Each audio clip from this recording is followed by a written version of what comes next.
Assalamualaikum warahmatullahi wabarakatuh. Di pertemuan hari ini, materi lanjutan dari pertemuan sebelumnya mengenai metode divide and conquer. Kalau sekarang masuk ke teknik searching. Ya, jadi di materi hari ini pembahasannya lumayan banyak. Saya harap Anda bisa fokus mendengarkan dan menyimak dari slide yang sudah saya buat. Nanti di akhir sesi dan mungkin nanti ada sesi sesi pertanyaan, nanti ada sesi saya bertanya secara acak. Makanya untuk mendeteksi apakah Anda memang mengikuti perkuliahan online kali ini atau tidak, nanti akan saya tanya secara acak berdasarkan dari materi yang saya sampaikan hari ini. Jadi ukurannya kalau misalnya nanti uh, slow respon atau memang tidak ada respon, itu saya harap tidak terjadi karena penilaian saya ketika nanti saya tanya Anda bisa respon secara cepat. Makanya hal-hal yang sifatnya teknis seperti sinyal dan sebagainya harap diposisikan sedemikian rupa sehingga hal-hal teknis bisa diminimalisir dengan baik.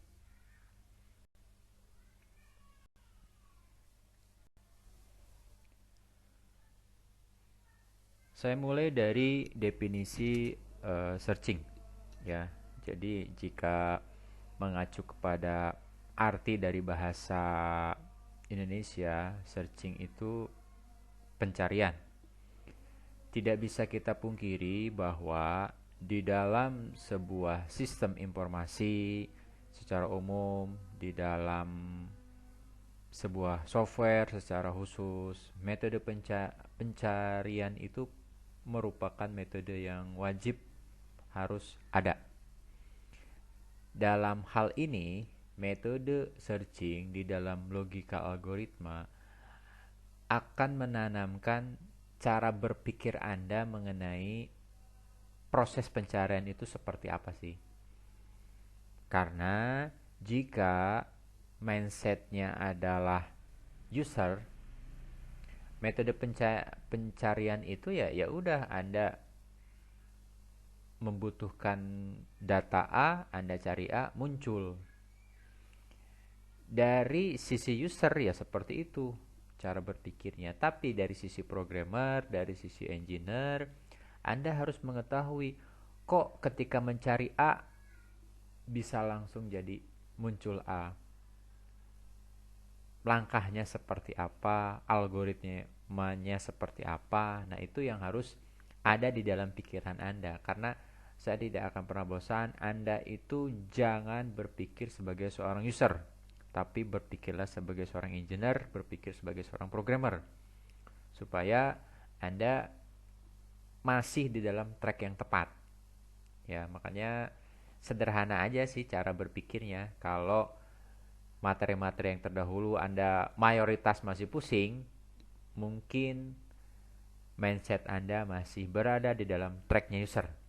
Tapi kalau misalnya yang kemarin-kemarin ya ada bayangan lah meskipun nggak full semuanya paham, ada bayangan, ada hal-hal yang memang dimengerti, berarti Anda sudah masuk ke dalam tracknya seorang engineer atau programmer. Poin yang pertama, proses searching atau proses pencarian adalah menemukan harga data tertentu di dalam sekumpulan harga yang bertipe sama. Berarti konteksnya adalah array. Ya, materi yang saya jelaskan setelah UTS. Jelas, pencarian itu ya untuk menemukan harga atau data di dalam sebuah kumpulan. Ya, jangan jauh-jauh Anda mahasiswa BSI ribuan orang, mungkin aja namanya sama, alamatnya sama. Gimana metode pencariannya ya? Dengan mudah disiapin database-nya untuk primary key-nya seperti apa. Nah, itu nanti nyambungnya ke database itu akan lebih mudah untuk mengerti. Ya, makanya kalau ruang lingkup logika algoritma sekarang dari algoritmanya, dari tahapan-tahapannya. Karena kalau misalnya Anda mempelajari metode searching secara khusus ya nanti berhubungan dengan struktur data, berhubungan dengan basis data, sistem basis data. Poin yang kedua, dalam proses pemrograman biasanya digunakan untuk apa? Yang pertama di sini untuk update atau penghapusan data. Ya, jadi kalau mau ngupdate ya otomatis kan harus dicari dulu datanya, misalnya data A karena pindah alamat, misalnya si A pindah alamat, berarti kan harus ditemukan dulu baru diupdate. Ya, misalnya untuk data kependudukan Disduk Capil, Dinas Kependudukan, catatan sipil itu ya. Itu ketika ada seseorang pindah wilayah, ya otomatis harus berubah datanya. Nah, sebelum berubah otomatis harus dicari dulu. Nggak mungkin merubah tanpa mencari data yang awal. Yang berikutnya, penyisipan data pada sekumpulan data. Jika data sudah ada, maka proses penyisipan tidak diperkenankan. Tapi jika data tidak ada, maka proses penyisipan dilakukan. Tujuannya agar tidak terjadi duplikasi data. Kalau bahasa basis datanya itu redundan. Misalnya, Anda KTP Karawang. Anggaplah Anda misalnya nanti pindah ke Malang misalnya. Beda provinsi, beda kota. Yes. Biasanya NIK Anda itu tidak berubah. Yang berubah itu ya alamat. Jadi kalau misalnya NIK Anda, nama Anda diinput 2 kali, otomatis harusnya tidak boleh, tidak bisa. Nah, makanya adanya istilah primary key, Anda belajar sistem basis data, ada istilahnya redundan, yaitu untuk menanggulangi data-data yang double. Makanya di sistem kependudukan di Indonesia, khususnya untuk pengelolaan data, ini kan sekarang sudah mulai membaik ya, sudah menggunakan IT.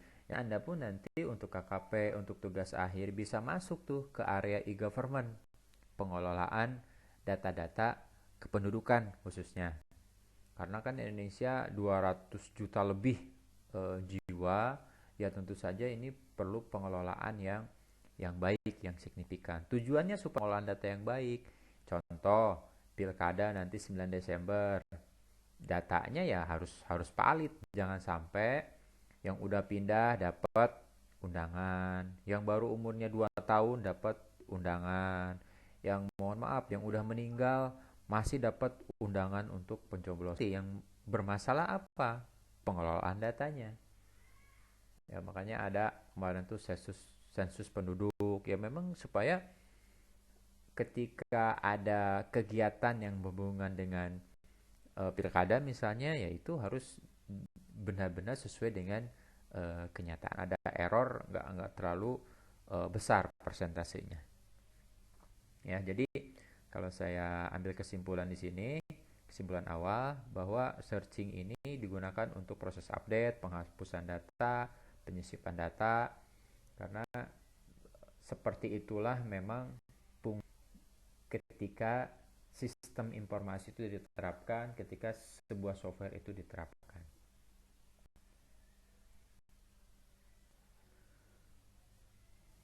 Berikutnya, di dalam materi ini ada beberapa jenis teknik pencarian.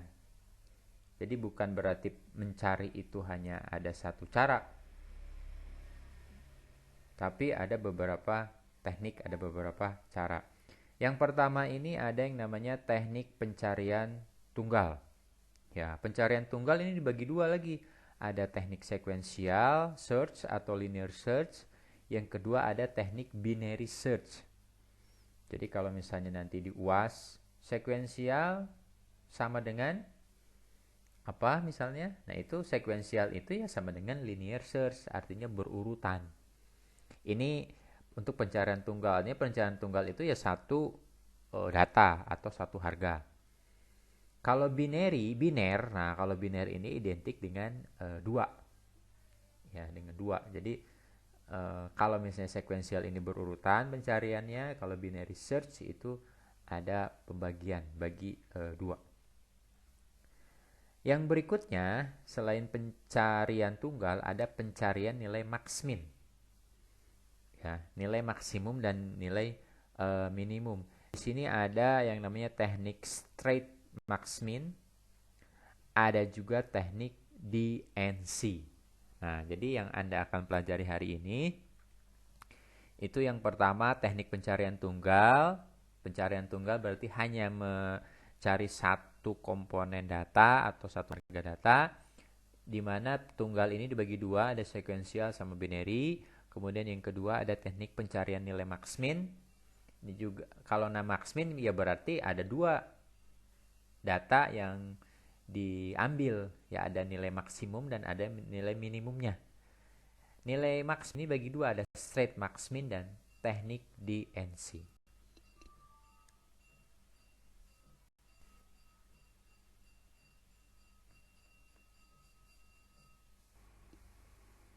Ya, kemudian teknik pencarian tunggal ya. Jadi kita mulai dari linear atau sequential search. Jadi data yang dicari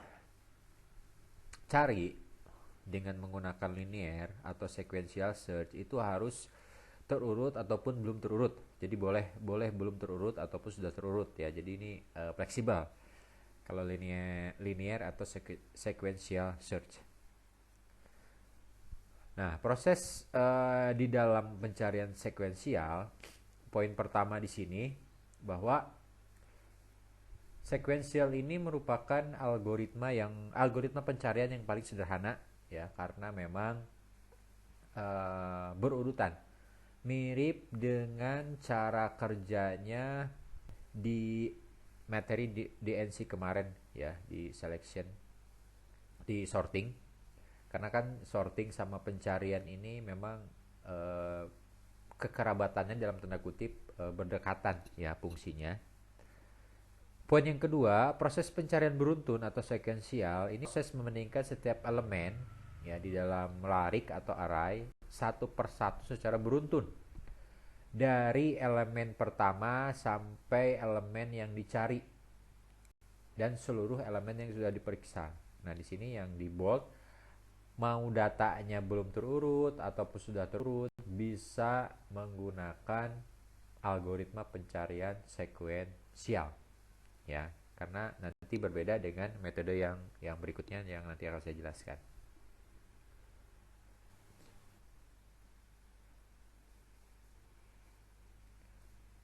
Nah, di sini sedikit penjelasan mengenai algoritmanya ya. Jadi pencarian linear itu kan satu persatu.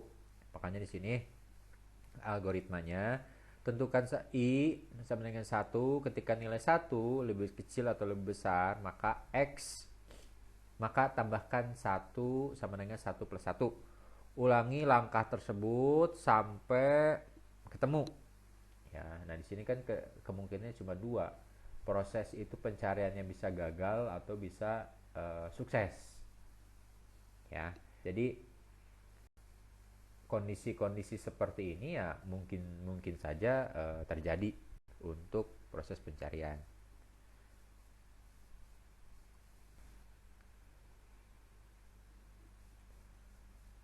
Nah, di sini contoh sederhana dari sekuensial. Ya, sekuensial di sini misalnya nilai yang dicari adalah 21. Ya, berarti indeksnya itu ketemu 4. Ya, ketemu 4.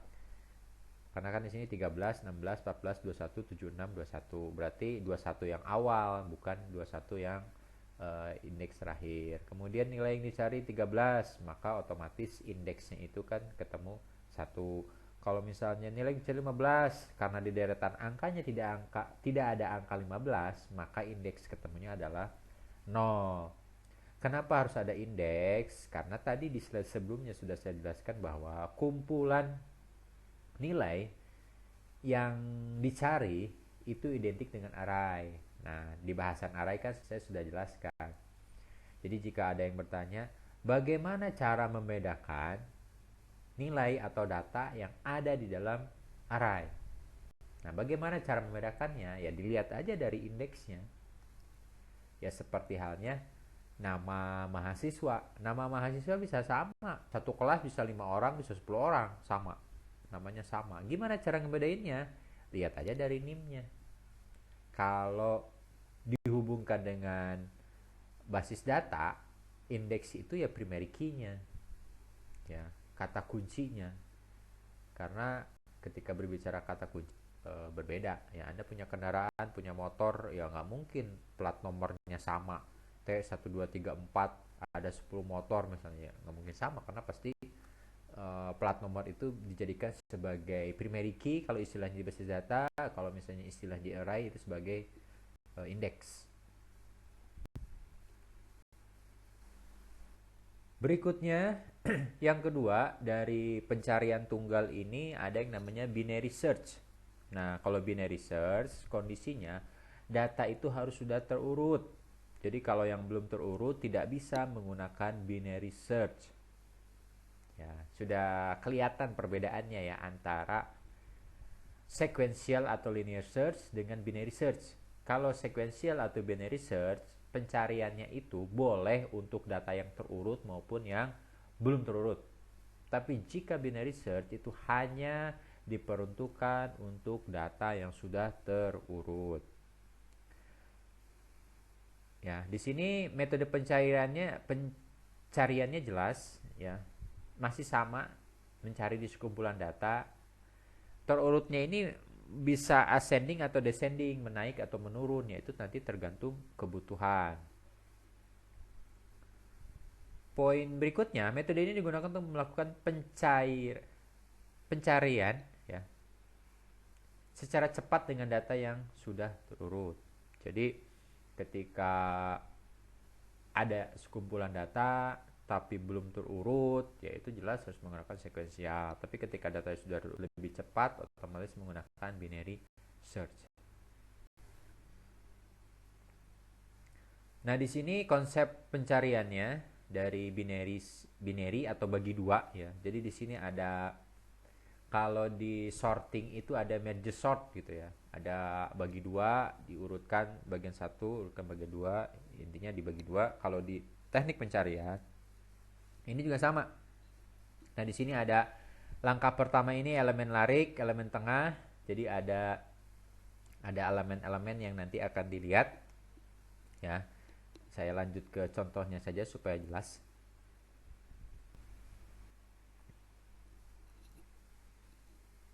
Nah, ini algoritmanya. Jadi di dalam pencarian binary ini ada istilah low sama high. Nah, low ini sebagai indeks awal, kemudian indeks dasar ya, atau indeks atasnya di high. Nah, ini dari tahapan-tahapan ini bisa Anda lihat ya, atas batas bawah dan batas atas itu nantinya ditambah terus dibagi dua ya, bagi dua. Ini tahapannya secara umum ada 7 ya, tapi tentu saja nanti tergantung jumlah elemennya, jumlah baris di dalam sebuah arraynya. Jika memang banyak data di dalam sekumpulan array, otomatis akan panjang juga langkahnya.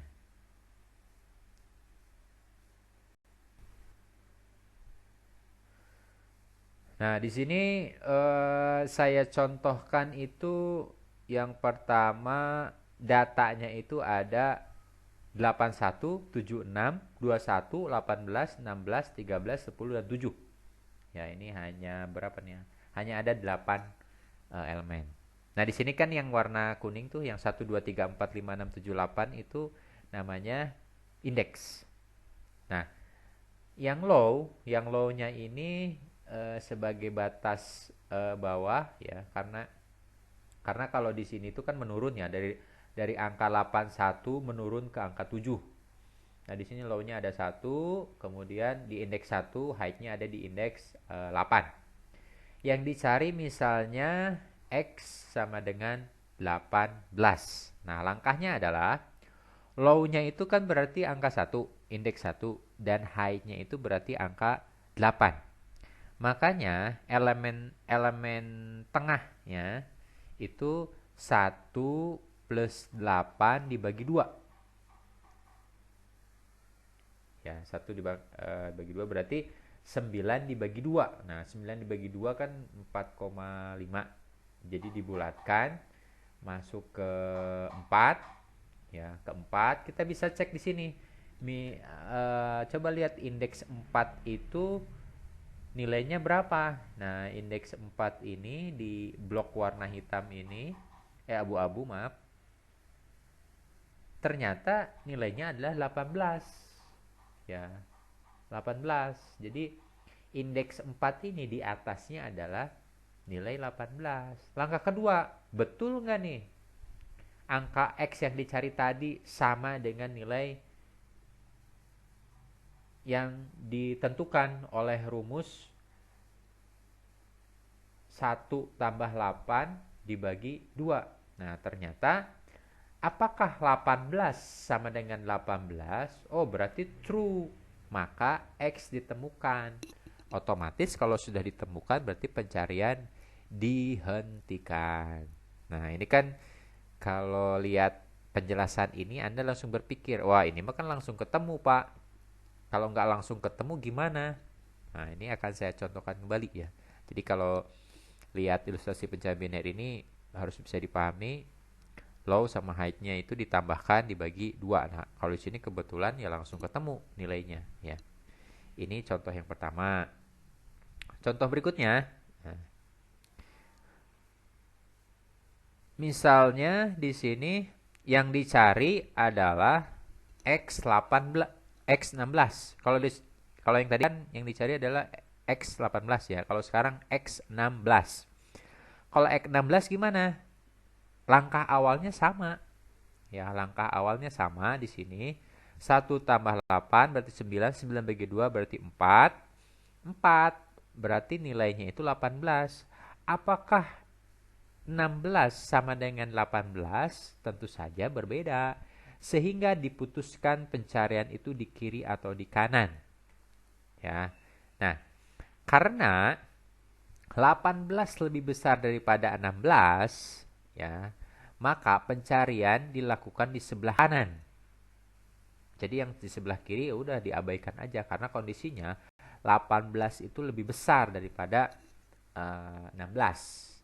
Beda halnya kalau misalnya titik berhentinya itu lebih kecil dengan nilai yang dicari. Berarti kalau titiknya lebih kecil berarti yang di sebelah kiri dicari. Tapi karena titik yang dicarinya itu lebih kecil dengan titik tengahnya, makanya di sini dilakukan pencarian di sebelah kanan.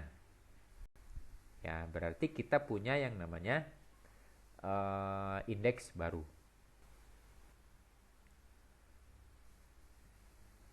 Nah, akhirnya langkah kedua dari iterasi pertama ini kita bisa lihat nih bahwa 18 itu sama dengan 18 sama dengan 16 ya tentu saja salah.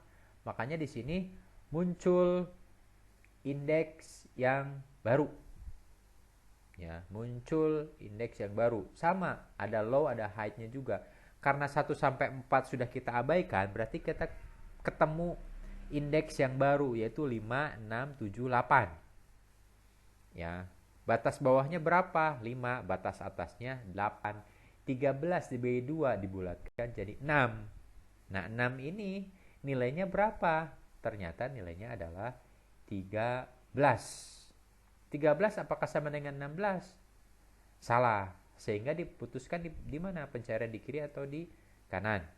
Nah, karena 13 ini ya lebih kecil dibandingkan dengan angka yang dicari, ya otomatis dilakukan di sebelah kiri. Ya, lakukan sebelah kiri.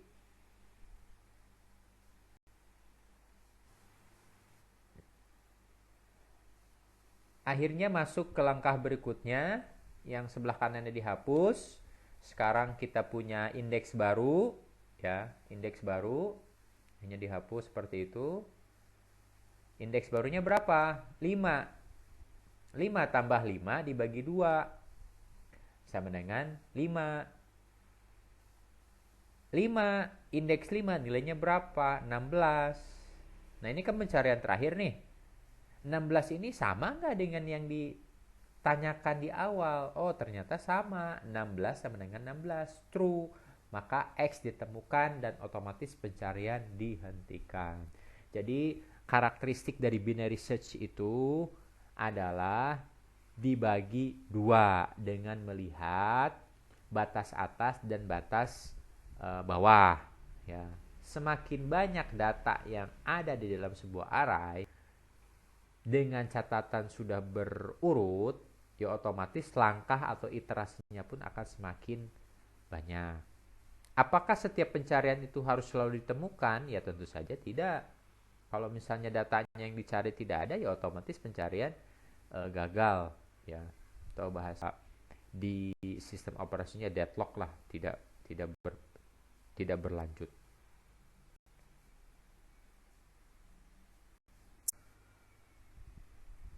Oke, sekarang lanjut ke teknik pencarian max-min. Kalau sebelumnya kan teknik pencarian tunggal. Kalau pencarian tunggal itu mencari satu data atau satu nilai.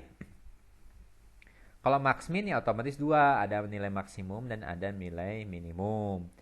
Poin pertama di max-min ini adalah menentukan mencari elemen pada himpunan yang membentuk array linier. Ya. Nah, waktu tempuh atau time complexity untuk menyelesaikan pencarian. Jadi di sini tuh ada tiga. Ada tiga solusi, ada best case, average case, sama worst case. Ya, ini tiga jenis dari pencarian max-min. Ini algoritmanya dari elemen max-min. Ya, di sini ada N, ada A, ada for, ada if, ada else. Ya, for ini untuk terus mengulang kondisi sampai terpenuhi. Ada if, ada struktur di sini tuh ada struktur branching, ada if else. Kemudian ada struktur looping atau pengulangan sampai kondisinya terpenuhi. Yang pertama base case. Nah, kalau base case ini perbandingannya adalah n min 1. Misalnya di sini berisi 4 buah bilangan. Ada 2, ada 4, ada 5, ada 10. Nah, tentukan bilangan max min. Sebenarnya kalau Anda lihat, Anda perhatikan sekilas sih bisa kelihatan langsung lah. Maksimumnya berapa? Ya 10, minimumnya berapa? Ya 2.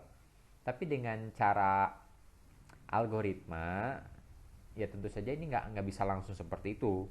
Ya karena ini kan cuma contoh, hanya yang sederhana aja. Ya nanti kalau lebih kompleks tentu saja base case ini lebih kelihatan dari sisi penerapannya.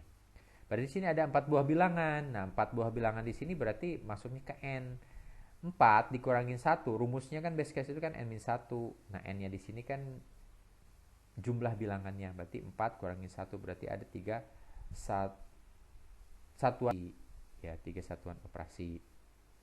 Ya berarti minimumnya 2, berarti minimumnya 2, maksimumnya adalah 10. Nah, untuk perbandingannya berarti 3 kali operasi. Nah, ini untuk alurnya, ya berarti di sini max sama dengan min 2 for i, ya. Di sini ada panahnya ke i 1 to 3. Nah, saat i 1 maka APK, ya. Di sini untuk pengistilahan aja sebenarnya 4 lebih besar dari 2 maka betul, maka kembali ke for, balik lagi i sama dengan 2. Iterasi kedua 5 lebih besar daripada 4, betul, balik lagi. Kemudian 10 lebih besar daripada 5, betul, maka nilai minimum 2, maksimum 10. Ya, ini alur atau cara berpikir dari base case. Berikutnya worst case. Nah, kalau worst case rumusnya 2 kali n min 1. N-nya ini tentu saja sama dengan konsep yang tadi, n-nya ini tergantung dari jumlah elemennya. Nah, kalau di sini kan ada 4 elemen, berarti 2 kali 4 kurangi 1, berarti 2 kali 3. Berarti 2 kali 3 ya 6. Nah, di sini memang masalah tersebut sudah bisa kelihatan. Maksimumnya berapa? 80, minimumnya berapa? Min 10. Perbandingannya sesuai rumus yang tadi, 2 kali 3, berarti ada 6 kali satuan operasi. Nah, ini contoh dari penyelesaian worst case secara detail. Ya, di sini apakah 21 lebih besar daripada 20? Oh, tentu saja tidak ya. Else 21 lebih kecil daripada 80, maka minimum 21. Begitu seterusnya sehingga menghasilkan nilai minimum min 10 dan maksimum adalah 80. Dimana ngelihat ada 6-nya ya, di sini kan APK 21 lebih besar daripada 80, maka else APK 21 lebih kecil daripada 80. Itu 2. Berikutnya kan APK 6 lebih besar daripada 80, tentu saja tidak. Else APK 6 lebih kecil daripada 21, maka 6. Begitu seterusnya sampai iterasi yang ketiga. Ini yang worst case. Berikutnya ada average case. Nah, kalau average case ini rumusnya 3 kali N bagi 2 min 1. Jadi kalau di sini rata-rata ya average. Kalau Anda suka berinteraksi dengan Excel itu ada average untuk rata-rata. Di sini himpunan A berisi 5 min 4, 9 dan 7. Ya.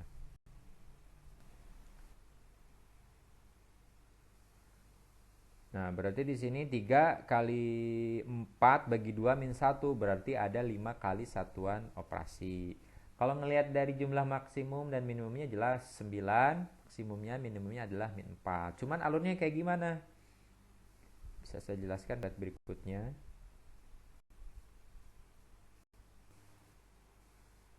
Nah, di sini. Jadi ada 5 tahapan dari average case ya secara detail.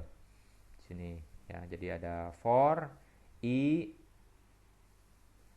1 to 3 ya APK min 4 lebih besar daripada 5 itu enggak, else APK dan seterusnya sehingga menghasilkan nilai minimum dari average case ini min 4 dan maksimum adalah 9.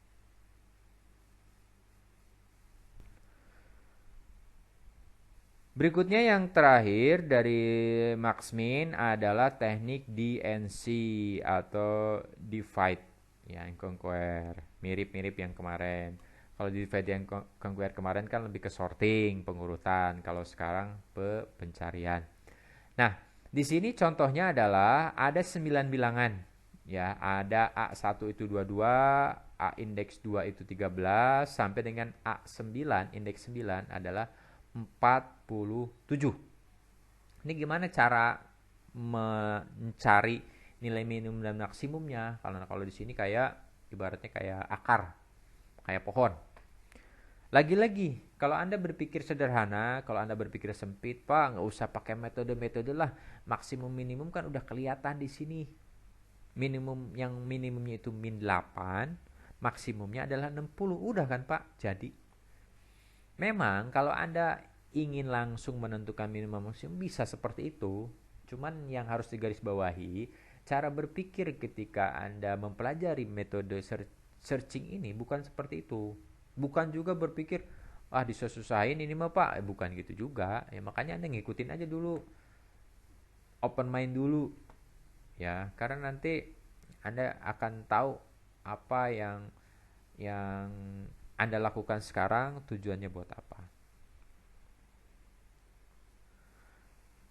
Nah, penyelesaiannya itu seperti ini.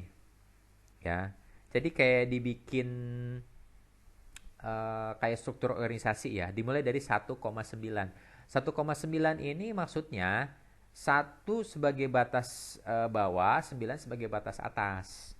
Ya, makanya 1,9. 1,9 bisa dibagi dua lagi. Antara 1 sampai 5 indeksnya dan 6 sampai 9. 1,5 bisa dibagi lagi. Ada indeks 1,3 dan 4,5. Nah, 1,3 karena masih ada jarak nih, dibagi dua lagi. 1,2 dan 3,3. Kalau 4,5, 6,7 dan 8,9 kan sudah tidak ada jarak, makanya tidak bisa diturunkan lagi. Nah, indeks-indeks ini 1,9 akan diisi dengan elemen-elemen yang sebelumnya sudah diketahui. Misalnya kayak indeks 1, berarti 22. Kalau indeks 9 berapa? Ya berarti 47 misalnya seperti itu. Nah, kemudian setelah penyelesaian awal dilakukan itu dibalik. asalnya itu kayak struktur organisasi di sebuah perusahaan, sekarang dibalik menjadi struktur pohon. Kalau pohon kan di bawahnya ada akar, ada cabang, ada ranting dan sebagainya. Nah, yang harus Anda pahami gini, Anda tidak mengisi ketika kondisi indeksnya itu, ketika kondisi gambarnya seperti struktur organisasi itu belum diisi angka. Tapi setelah Anda rubah posisinya menjadi struktur pohon, baru diisi dengan angka-angka yang sudah diketahui. Kita mulai contoh dari posisi paling ujung, 1,2. 1, indeks 1 berarti berapa? 22. Indeks 2 berarti adalah 13. Kita masukkan ke struktur pohon ini. Kemudian 3,3. 3,3 kita bisa lihat berapa? Indeks 3 berarti nilainya min 5. Ya, dua-duanya min 5. Nah, kita bandingkan nih. 1,3 yang ada di bawah 1,2 dan 3,3 bukan berasal dari elemen yang ditentukan di awal, tapi berdasarkan dari perbandingan antara nilai 1,2 dan nilai 3,3. Makanya menghasilkan di dalam 1,3 itu ada 22 dan min 5. Jadi maksimumnya adalah 22 dan minimumnya adalah min 5. Jadi angka 1 itu menjadi 22, indeks 1 angka 22 dan 3 itu menjadi min 5. Ya, kebetulan sama dengan nilai sebelumnya. Berikutnya ke 4,5. 4,5 ini berapa? 4. 4 itu min 8, 5 itu berapa? 15. Oke, simpan. Setelah ketemu, kita bandingkan lagi 1,3 dan 4,5. Mana nih yang paling besar? Oh, masih tetap 22. Paling kecil mana? Min 8. Nah, di sini sudah bisa kelihatan. Tadinya indeks 5 itu nilainya 15, sekarang itu menjadi min 8. Karena min 8 ini hasil perbandingan antara indeks 1,3 dan 4,5. Berikutnya ke sebelah kanan, 6,7. 6,7 ini nilainya berasal dari nilai awal. 6 itu nilainya 60, 7 itu nilainya 17. Berikutnya dibandingkan dengan indeks 89. 89 itu 8 tuh nilainya 31, 9 itu 47. Berarti di compare antara indeks 67 dan 89. Menghasilkan nilai maksimum minimum adalah 60 dan 31. Nah, indeks 1,5 dan 6,9 dibandingkan lagi. Minimumnya berapa, maksimumnya berapa? Ketemu angka maksimumnya adalah 60, minimumnya adalah min 8. Nah, itulah penjelasan teknik DNC. Jadi kalau misalnya Anda masih kurang paham, Anda bisa ulang-ulang nih menit ketika saya menjelaskan DNC. Ya, artinya ketika Anda menggunakan teknik DNC ini, Anda mapping dulu indeksnya seperti bikin struktur organisasi. Setelah di mapping, baru Anda balik diagram tersebut menjadi seperti struktur pohon. Ya, ujung-ujungnya apa? Tentu saja mencari nilai minimum dan maksimum. Jadi seperti itu aja penjelasan dari saya. Kalau misalnya ada yang disampaikan boleh. Saya harap Anda mendengarkan dengan fokus, dengan maksimal. Karena setelah nanti misalnya ada sesi tanya jawab, saya akan bertanya di antara Anda secara random atau acak. Saya tutup penjelasan saya hari ini. Mudah-mudahan bisa dipahami dengan baik. Wassalamualaikum warahmatullahi wabarakatuh.